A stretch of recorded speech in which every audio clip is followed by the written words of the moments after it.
Pemerintah Kabupaten 2, Kabupaten Badung khususnya tingkat 2, Provinsi, Gubernur mohon didengarkan. Harapan dari Pak Ketut Sudiani ini adalah mohon yoga dimasukkan ke dalam kurikulum ya supaya anak-anak juga bisa mendapatkan ilmu yoga, khususnya betul. Ya mungkin asana yoga. Ini apa sebabnya kepingin untuk itu dijadikan kurikulum? Karena kan ada pendidikan budi pekerti. Budi pekerti itu ya di sekolah. Tetapi secara nyata itu apa sih gerakan yang dilakukan untuk mewujudkan budi pekerti yang ada di dalam insan manusia ini? Nah, melalui gerakan-gerakan yoga, melenturkan otot-otot, melenturkan urat saraf, menjernihkan pikiran, menenangkan jiwa, di sini akan terbentuk, terwujud. Nah, jadi kita akan dibentuk, kita latih pembentukan karakter itu dengan sendirinya secara alami akan terwujud pada setiap insan. Baik.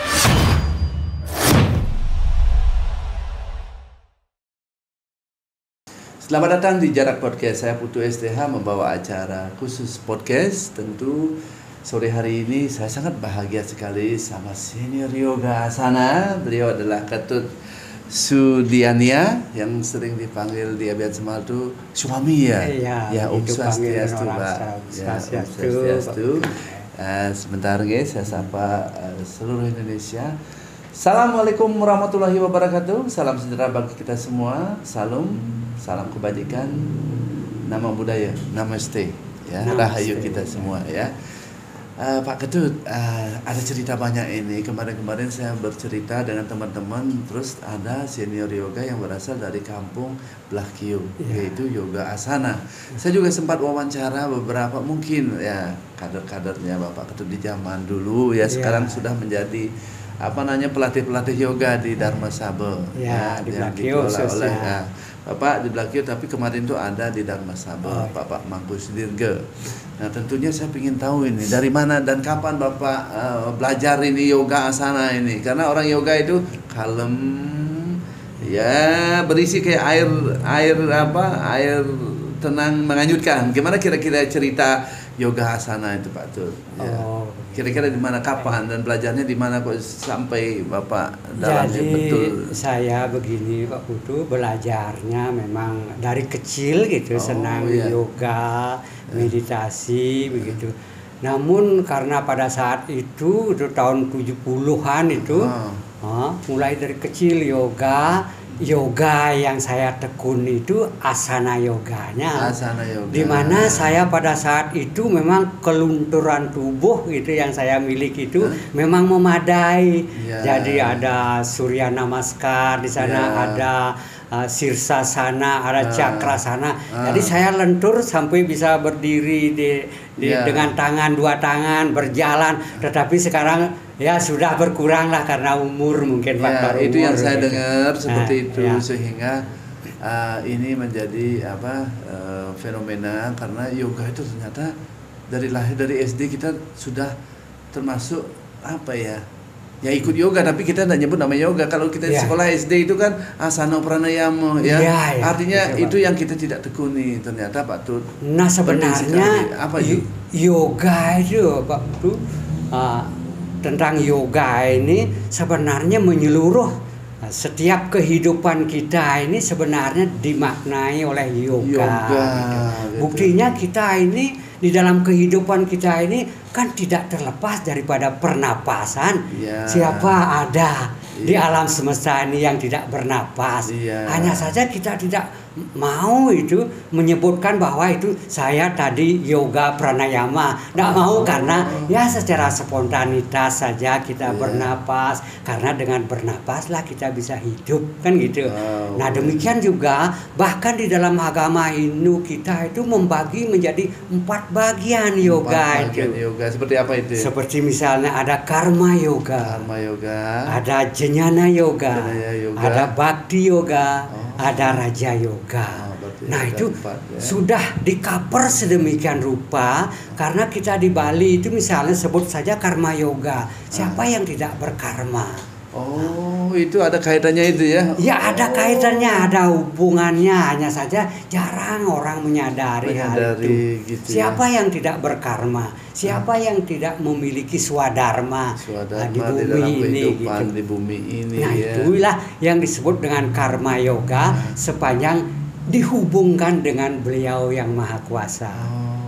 Baik. Terus nomor 2. Nah sekarang ada bhakti yoga. Apa itu maknanya? Siapa yang tidak pernah berbakti? Sama Sholat orang tua, misalnya. gitu. Oh, sholat. Ya. Siapa yang tidak pernah berbakti iya. kepada beliau yang maha kuasa? Iya. Kalau di Bali terkenal itu Pak Putu, seperti misalnya ada Piodalan di Puro, ada di Pemerajan misalnya Rerainan di Sangga, ada Kajang Kelion, Purnamo Tilap. Siapa yang tidak mengaturkan bakti baktinya kepada terhadap beliau leluhur, Tuhan yang maha kuasa, leluhur. Bahkan agama Hindu kita itu ada aturan, misalnya kayak Trisandya kan 3 kali sehari itu kita bertrisandya.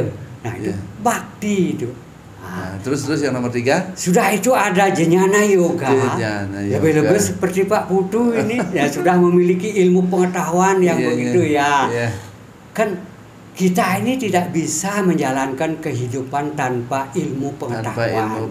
Para guru-guru yang mentransfer ilmunya di sekolah pada anak-anaknya, nah itu sudah menjalankan Jnana Yoga. Demikian juga bagi anak-anak yang menyerap ilmu di sekolah, itu proses belajar mengajar itu sudah proses Jnana Yoga.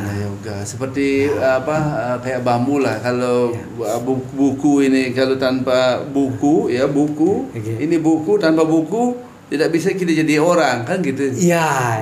Ini buku-buku ya, sudut-sudut ini kan tanpa buku kita tidak bisa. Ini kira-kira relate-nya seperti itu. Iya, betul, betul. Terus yang nomor 4 apa itu? Bhakti yoga. Itu kan Raja Yoga. Raja yoga. Raja Yoga lebih menukik ke arah misalnya ya Kundalini Yoga kan gitu.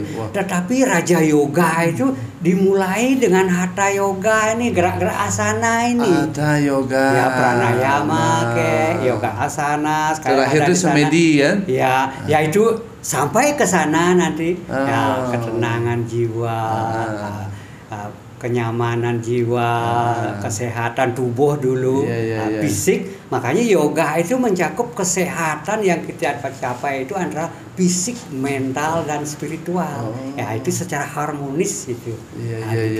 Tajam sekali. Jadi langsung dilanjutkan itu sampai menghidupkan cakram-cakram itu bagi orang yang sudah menguasai itu. Nah ke Kundalini Yoga dan dasarnya itu adalah ini Hatha Yoga ini mulai dari pranayama Nah seperti misalnya kita sudah biasa sebenarnya dalam Trisandya saja dilakukan asana kan itu. Kita memiliki sikap-sikap sesuai dengan yoga. Dari sikap itu kita pikiran kita akan menjadi nyaman.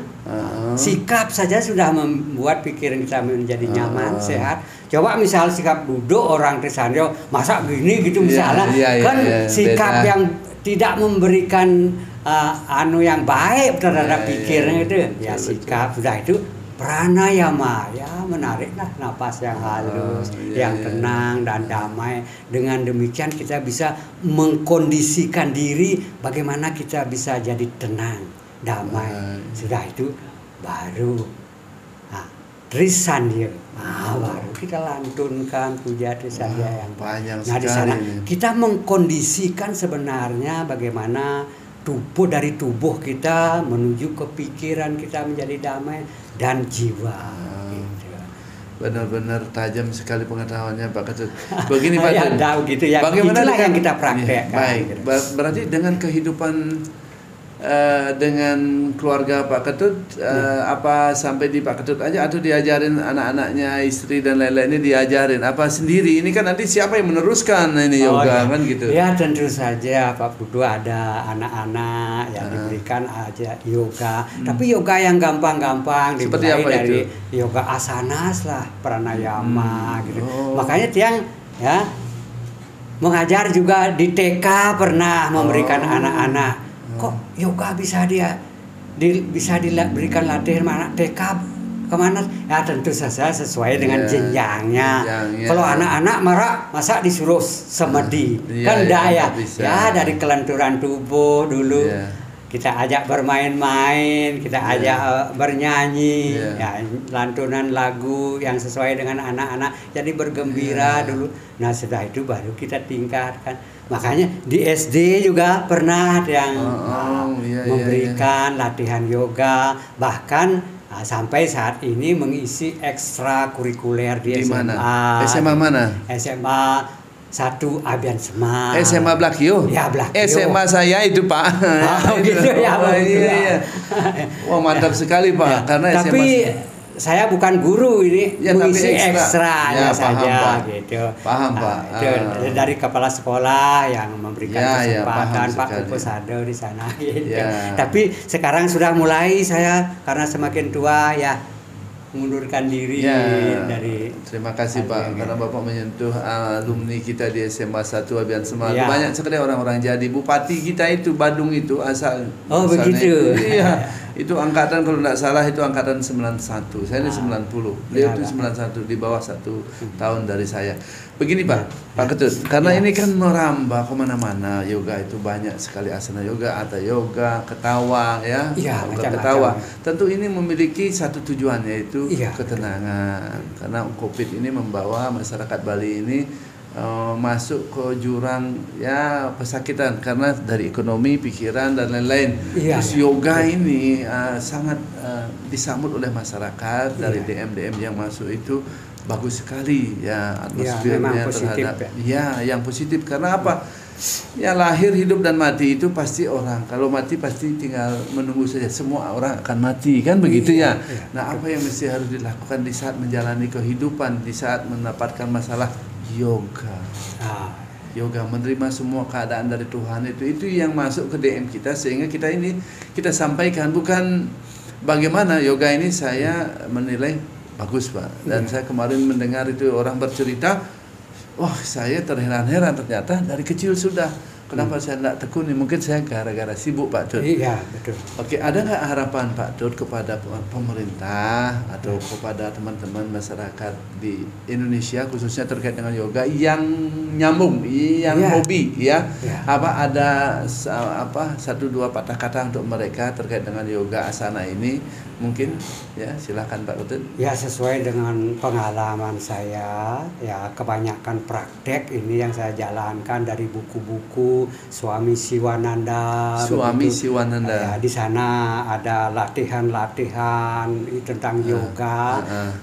Sehingga dampak daripada yoga itu kita jalankan secara terus-menerus tanpa jemu-jemunya, tanpa begitu mengharapkan, tidak ada kemelekatan, begitu latihan mengontrol pikiran, bukannya mengekang pikiran, lain halnya mengontrol. Jadi ada bagi pikiran itu kan bergejolak pikiran itu kadang-kadang muncul tenggelam ya kita amati secara cermat dan dengan ucapan syukur begitu.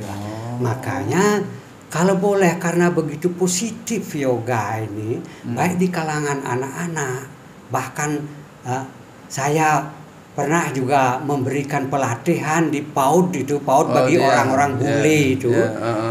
Di sana kok bagaimana PAUD bisa karena menurut mereka itu pendidikan karakter jauh lebih penting daripada pendidikan akademik gitu. Nah bukan berarti ini segala-galanya karakter itu, karena dari karakter dulu mengenai akademiknya menurut mereka itu dari jenjang SD, SMP, SMA itu silahkan menuntut ilmu setinggi-tingginya. Tetapi ada baiknya ini dari masa kanak-kanak mereka itu dibekali dengan pendidikan karakter. Nah, oleh karena demikian Pak Putu, kalau bisa nyambung sedikit, kalau bisa bagaimana seandainya pemerintah ini, maaf ini saya orang kecil ini, menyampaikan kepada pemerintah itu bagaimana yoga ini supaya dijadikan kurikulum di sekolah. Oke, tunggu sebentar. Pemerintah Kabupaten 2, Kabupaten Badung khususnya tingkat 2, provinsi ya Gubernur, mohon didengarkan harapan dari Pak Ketut Sudiani ini adalah mohon yoga dimasukkan ke dalam kurikulum ya supaya anak-anak juga bisa mendapatkan ilmu yoga, khususnya ya mungkin asana yoga sebagai dasar daripada ilmu yoga itu kan begitu. Kira-kira ada nggak pesan atau mungkin kepada masyarakat umum? Ya tadi kepada pemerintah kan sudah sampaikan. Kalau kepada masyarakat umum apa titipan pesan Pak Ketut? Seperti apa yang saya uraikan sekilas tadi. Sebenarnya setiap tindakan kita di sini sudah beryoga. Apa sebabnya demikian? Karena yoga itu berasal dari kata dasar Sanskerta yaitu yud kan itu menghubungkan diri dengan Sang Maha Pencipta. Nah, karena kalau tidak ada hubungan dengan Sang Maha Pencipta, saya pun tidak bisa bicara seperti sekarang. Pak Putu misalnya duduk di sana, saya duduk di sini. Jadi semuanya ini adalah yoga. Sepanjang asal kata dari yud itu menghubungkan diri dengan beliau Sang Maha Pencipta. Lalu kita sebagai masyarakat Hindu di Bali ini, siapa yang tidak beryoga? Buktinya orang pedagang-pedagang saja di sekolah, di pasar itu punya melanting. Kan mereka, kegiatan mereka itu selalu dihubungkan dengan Sang Maha Pencipta. Sebentar Pak, Bapak paham nggak turis-turis itu datang ke Bali khusus memang destinasi yoga? Tripnya itu khusus yoga. Pernah dengar nggak? Di Ubud, di Nusa Dua, di mana-mana sekarang itu sudah ada. Bapak pernah di hotel-hotel itu ada khusus itu yoga. Dan itu bayar mahal. Pernah dengar nggak? Iya, mengenai bayar. Kalau di Amandari ada gurunya Pak Arsano, di hotel-hotel yang mewah-mewah itu ada guru yoga Pak. Karena saya 10 tahun pengalaman. Makanya justru saya mengucapkan banyak-banyak terima kasih terhadap para yogi.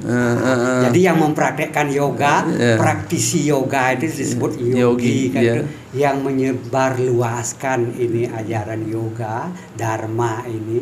Nah, walaupun tidak saya sendiri yang berkecimpung langsung, tapi ada bapak-bapak atau ibu-ibu siapa itu praktisi yoga yang menyebarkan yoga. Saya salut dan mengucapkan banyak terima kasih. Karena bermanfaat bermanfaat sekali terhadap kalangan masyarakat atau secara luas. Terima kasih Pak Ketut atas waktunya datang di studio kami, karena ini pengetahuan yoga ini tentu akan berentet nanti. Bila mana ada yang dibutuhkan nanti, saya akan tulis nomor Pak Ketut di bawah ini di deskripsi nanti di channel kita, akan menghubungi Pak Ketut melalui Pak Pandey nanti kira-kira begitu terkait dengan yoga. Nah, terus apa yang Bapak Ketut mau sampaikan kepada pemerintah itu terkait dengan masukkan ke kurikulum aspirasi Pak Ketut itu kami akan sampaikan nanti melalui media online nanti. Saya tambahkan sedikit ini, apa sebabnya kepingin untuk itu dijadikan kurikulum? Karena kan ada pendidikan budi pekerti. Budi pekerti itu di sekolah. Tetapi secara nyata itu apa sih gerakan yang dilakukan untuk mewujudkan budi pekerti yang ada di dalam insan manusia ini? Nah, melalui gerakan-gerakan yoga, melenturkan otot-otot, melenturkan urat saraf, menjernihkan pikiran, menenangkan jiwa, di sini akan terbentuk, terwujud. Nah, jadi kita akan dibentuk. Kita latih pembentukan karakter itu dengan sendirinya secara alami akan terwujud pada setiap insan. Baik. Terima kasih Pak Ketut karena waktunya diberikan hanya 15 menit oleh